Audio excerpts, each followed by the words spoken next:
Hi everybody, Rad Mom here. Welcome back to the channel. In today's video, we're going to be exploring a little bit about parenting. Despite mounting difficulties, life carries on, and with it, the biological imperative. Organisms reproduce. This is a human instinct too. But these days, the undertaking is more strenuous than it might have been for our parents or grandparents. So today we're going to explore a little bit about what parenthood is looking like these days with the help of the young woman from the channel Embers and Ash. But since then, the economy has done a 180, and I'm just not sure if I would have made the same choices now given the circumstances. But she stuck out to me in the way that she doesn't stick out, if you know what I mean. She is saying things that I was saying 15 years ago, but we'll get there. This is such an interesting conversation because just a few years ago, the world was so different and the middle class didn't have to find answers to all these new questions. And maybe where you are, things aren't so dire, but where I live, if you're under 30, we pretty much can't afford to live. That is interesting, isn't it? I hate to be the bearer of bad news, hon, but if you can't afford to live, you are not middle class. It just feels dystopian to be telling people who can't pay their bills that they're being selfish for going child-free. A lot of people don't want to give up a comfortable life for having kids, and I mean a very conservative type of comfortable, like to own your own home, to be able to afford groceries. We're asking young people to sacrifice their stability in order to pursue their biological imperative, which is dystopian as all hell. Every kid has their own bedroom. Dare I say, go on a local vacation every year. Now we're getting into middle class territory, right? But heaven forbid you would want to give your kids the same kind of upbringing you had, right? Overall, I think it's really sad that we're forced to make these decisions of what we're willing to give up to have children. That is a sad decision to have to make. That has been the decision many people have had to make forever. Unless you're in the upper class. Here in this modern world, though, we're supposed to be beyond this shit, right? That's what the middle class was.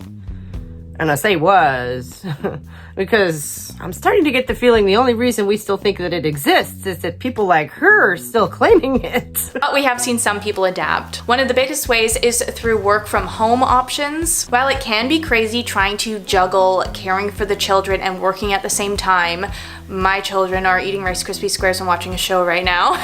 You're still able to get some work done, which is more than none. But you're supposed to be working in the home, on your home, not using your home as an office. Again, I think the former middle class may just be in a whole lot of denial right now. I also think we're coming up to a time where the nuclear family becomes less nuclear and we have to rely on extended family more. The older generation agrees. Hi, I'm Lars. I'm an only child of boomers who did not save for retirement, and now they can no longer sustain the life that they've lived for 50 plus years and are now being forced to move in with me across the country. Like I said, with buying housing with family. Which sounds so simple when you just say it like that, but what if your family are not reliable people? But at the same time, where were they when I needed help? When I was in college and didn't have any money and no support for, through that whole process. Also relying on family for daycare. I know that's a touchy subject. And so now I'm in my late 30s.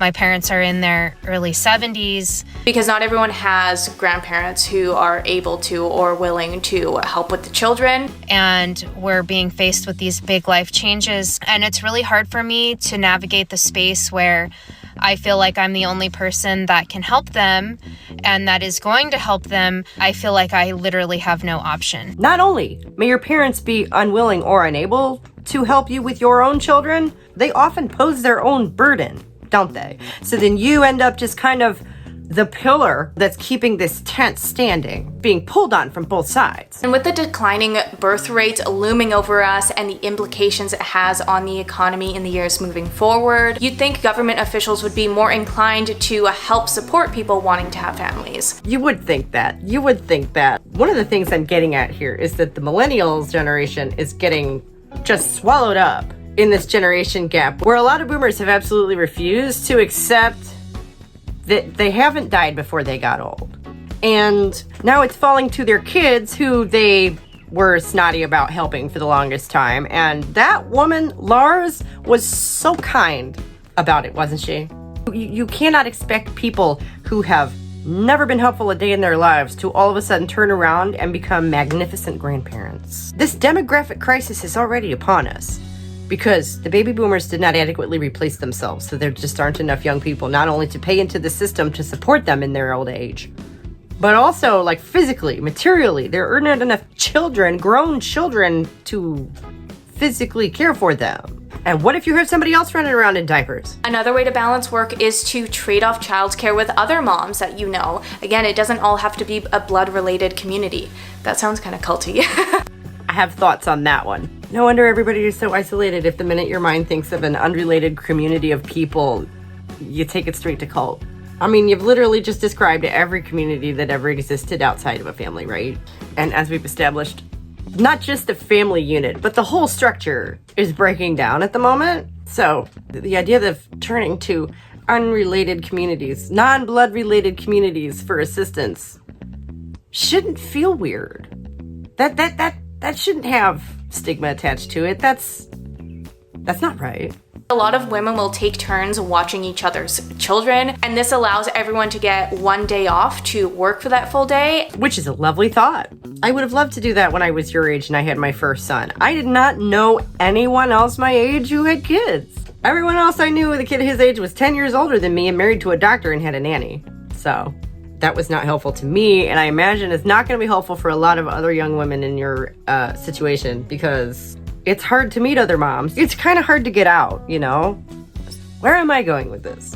Anybody trying to have children at the moment is facing obstacles on both ends. With aging parents, who you're probably going to have to at least contribute to the care of, and young children, who of course you're going to have to contribute to the care of. And then you end up a little too busy to speak up for yourself in cultural conversations. I have been dealing with this for over 15 years. This has been my life.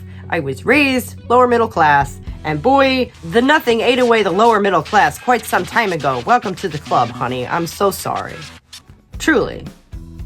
The middle class is gone. Unless you're in the upper class, you cannot afford to live in major cities. The biggest issue right now for most people is the cost of living crisis. The 8% inflation over the past few years, that's more realistically like 50%, 100% depending on the item, has left people wondering if there's room left in the budget to have children. There is no such thing as an affordable city anymore. At least part of the reason we can't afford life right now is because inflation hit us so hard so fast and wages didn't have time to catch up. We were all living within our means until we weren't, and the problem is that for a lot of people, no amount of adjustments to the budget can take us back to 2016 living. Big part of the reason we're doing as well as we are is because we live out in the sticks. What are we gonna do when everybody is priced out of the internet? This is a worrying trend that's been going on for quite some time, and it is refreshing on the one hand that it is getting a lot of discourse lately, and on the other hand, like I say, this has been my reality for years. So while it's nice to get to talk about it, it's also very frustrating that it's gotten just worse, and everyone else is in the same boat now. We're just gonna have to work together to figure out something to actually do about these things. So, you know, subscribe to the channel so we can all work together to bring feminism back into the real world, because we desperately need it. Thank you so much for joining me for this little exploration of modern parenthood. Come back at the top of the hour for the live stream where we always keep it lively, and check back next week for a brand new video. Okay, thanks. Bye.